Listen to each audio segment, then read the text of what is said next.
My experience has been, it's hard just to talk about my experience because I feel like it's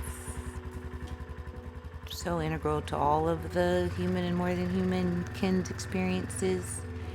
It's been the best thing I've ever experienced, and also really interesting to learn how agriculture, the system, which I actually think is very challenging to our ability to continue to live on the earth,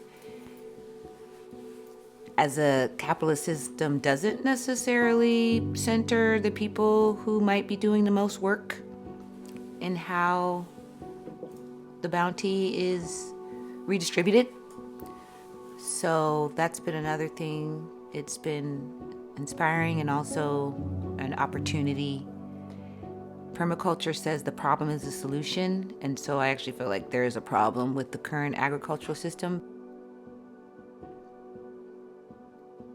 Well, if you go outside, it looks like there's not as much to harvest, but I would say there's not as much to harvest in the traditional way. So you could get a lot of mullein. There's even still a lot of leaves that we could be harvesting, raspberry, apple, leaves still barely holding on the tree.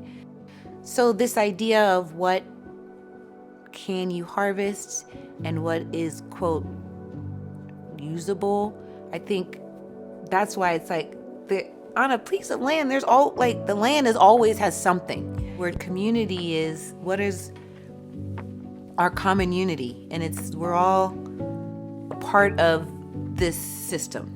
Humans, we are an animal. Also, we just oftentimes are the overbearing, less listening. We think we're controlling things. Animals. So here at Earthseed, we try to stop and really consider what's our right place in relationship to all of the other systems here.